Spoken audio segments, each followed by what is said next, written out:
Welcome back to our pregame show, everyone. You're watching Race Day at the Raceway, Western Fair District, London, Ontario. Half-mile harness racing action. It's gotten mild today. It's about +4 Celsius. I believe that's around 38, 39 Fahrenheit.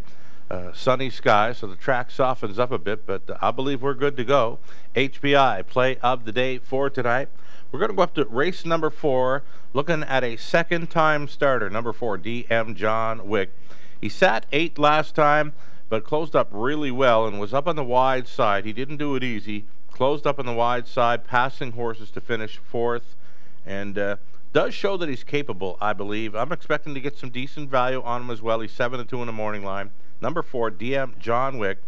Gord McKnight on board. Your HBI play of the day for HBI Bet Western Fair District. That'll be race 4. The early pick 3 starting in race number 1. It is a go-to wager. We hit on a pretty good one yesterday, and we'll try to go right back to it today. The 1, Eva's Best Girl, or the 4, Mock Shark.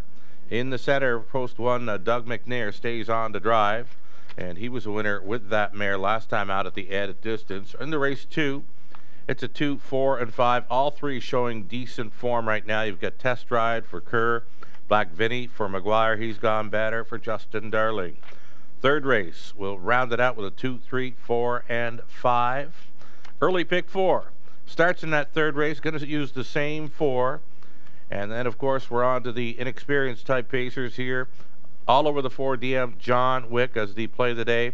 Others to think about, the morning line fave, Charmbo Dev on the rail. 6 and 7 outside chances in there. 3 deep in the 5th and 3 deep in the 6th for me. The late pick 4 kicks off in race number 7. Spending a little more than I normally would. The Terra Hill Stud feature race to kick off a late pick 4. I'm 3 deep in the first 3 legs. We start on the trot in race number 7. Then to the pace, back on the trot for race number 9 and the 10th race. I was like, throw a dart at these. There's a couple of scratches now. The 6, Tyredos Deo, and the 9, St. Lad Sailor came out of here. So it's now down to a field of 7. And I believe I'm using all but 1. I've left the 1 off the ticket, so might as well have hit the all button there in race number 10. But trying to keep the price down as much as I could, because I know there's a little more money involved with that ticket than I normally would spend. But anyway, hope we can hit on it. We're going to take a short break right now, but if you've got comments or suggestions, we'd love to hear from you. Send them along to our Director of Racing, Greg Blanchard, Assistant Racing Manager, Greg Gangle, myself. Give me a follow on Twitter tonight at Sugar Doyle. Join the conversation as we get set for 10 races, 6:15 Eastern.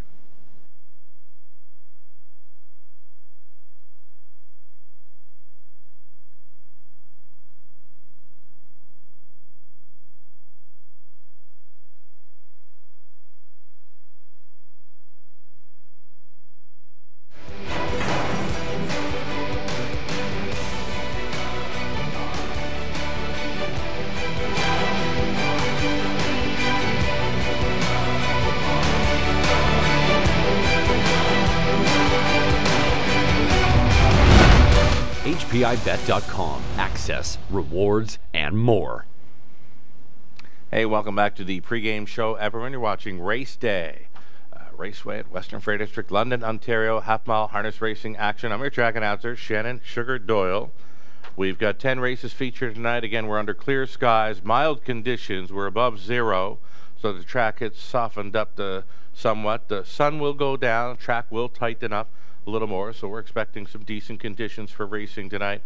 Wagering menu, we've got the low 15% take pegged on the pick 3, pick 4, and high 5 plays. Did some work on some average totals over the weekend, and this is what I've come up with. These are average pools and 20-cent payouts up until this past Friday evening. The pick 3 pool, early pick 3, that is a go-to wager, over $5,000 coming in. The 20-cent pay has been $34, and that's all right. For the pick 4s, horse players all over it. The average pool size thus far in 2018, over $12,000, $240 20-cent payout. And the high 5s, horse players still love to take a shot for some big money at the high 5s here. Average pool over $7,600. The average 20-cent payout through 2017, I know it was over $1,000 all year.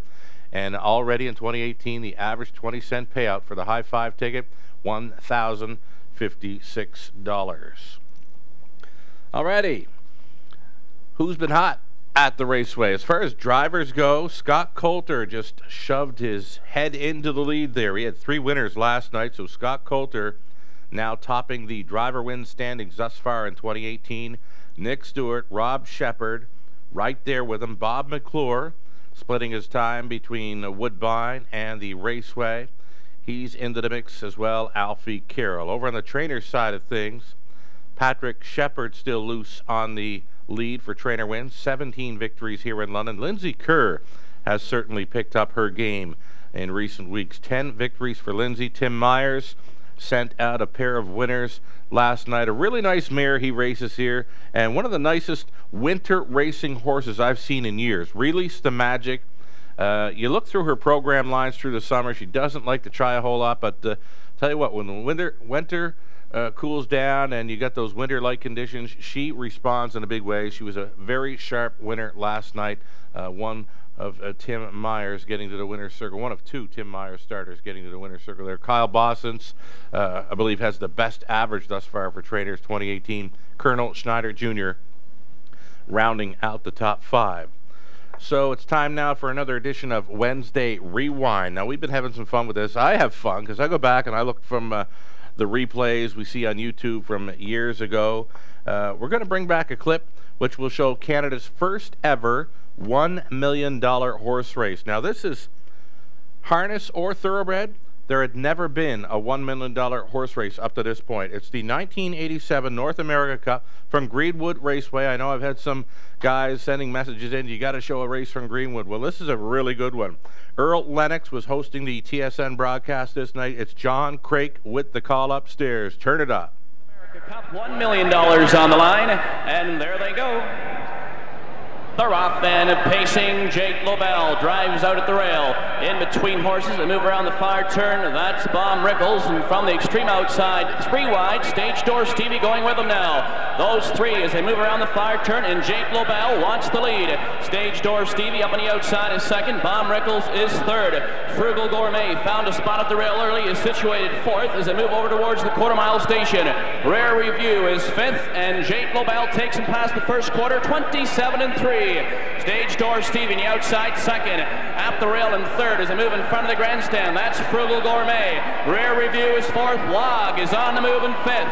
Bomb Rickles racing in 6th. Set the Trap is 7th. Racing in 8th is DT Slipper, and Perfect Morning is 9th around the turn. Jake Lobel a length and a half in front of Frugal Gourmet. Now regains second. Stage Door Stevie on the outside is racing in 3rd. Rare Review is 4th. A half in 55 seconds flat. Log is racing 5th at the rail. Then in 6th, the move down the back stretch. That's Bomb Rickles racing 7th on the outside. Set the Trap. DT Slipper is 8th and Perfect Morning. Jade Lobel 2 lengths in front. Frugal Gourmet second. Rare Review now 3rd on the outside. Racing in 4th is Stage Door Stevie. Log is 5th. Racing up to be 6th as they move around the far turn to Set the Trap. Jake Lobel at the 3/4 in 1:23-2. Frugal Gourmet is second. Rare Review racing in 3rd. Log is 4th. At the rail in 5th. They move over to the top of the lane is Stage Door Stevie. Jake Lobel leads the way home. Frugal Gourmet out of the pocket. Here he comes. Rare Review is 3rd. Jake Lobel under urging. Frugal Gourmet is powering up on the outside. Rare Review is 3rd. Jake Lobel. Frugal Gourmet is getting to him. Frugal Gourmet and Jake Lobel. Frugal Gourmet and Jake Lobel at the wire in the mile. 1:52-3. A new track record. Well, Right Steve, on. I'm just going going to let this play out a little while, and I'm going to talk over it. Jake Lobel for trainer driver Mark O'Meara, his 22nd career win, and that was just from 23 starts. He'd been beaten prior by one horse late in May. Coming up to this, it was Run the Table, the first horse to ever beat Jake the Great Lobel. That was at the Meadowlands in late May.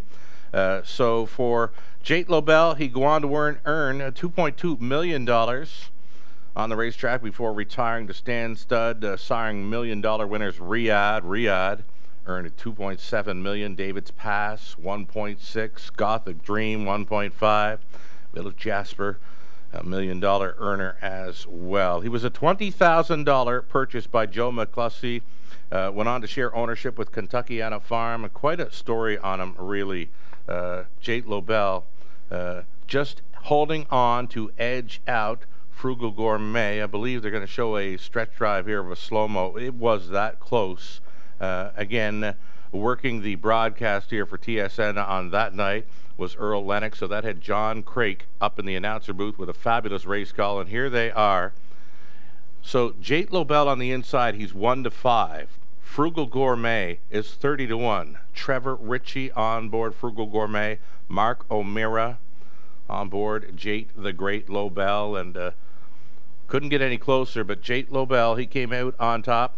His 3-year-old season, 25 starts, 15 wins, 7 seconds, 2/3. He earned $1.6 million that season. Again, that was the richest horse race in Canadian history up to that point. No thoroughbred, no harness race had ever gone for $1 million, and there it was at Greenwood Raceway, won by Jate Lobel. So, yeah, that's a nice step back in time. Again, siring horses like Riyadh, David's Pass, Village Jasper, Gothic Dream. Jate Lobel, he did it all.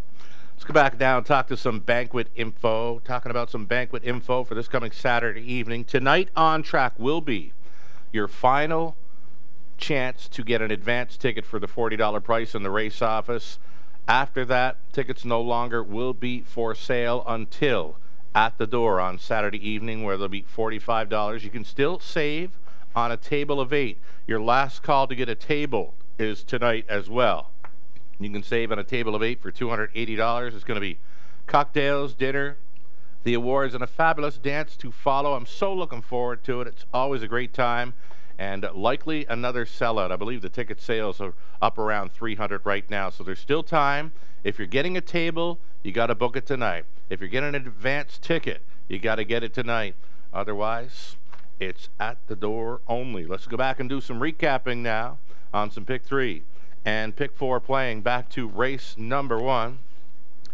Going to use a 1, Eva's Best Girl, and a 4, Mock Shark. Mock Shark, she got that added distance race win last time out. Doug McNair stays on the drive, liking her chances. 2, 4, 5 for me in the second race. Third race, another one of those throw a dart at the race maybe and find a winner. I did go to the 2, 3, 4, and 5. Number 3, Ground Shaker, does have some early speed to work with. John Hahn doesn't get a whole lot of respect on the morning line here, but she was a decent enough 4th place finisher in her last 2. Expect a decent effort tonight, I'm thinking, from Ground Shaker. John Hahn, you're getting 10-1 there at a post 3 in the third. Third race kicks off the early Pick 4. I'm going to stay on the same 4 and into race number 4.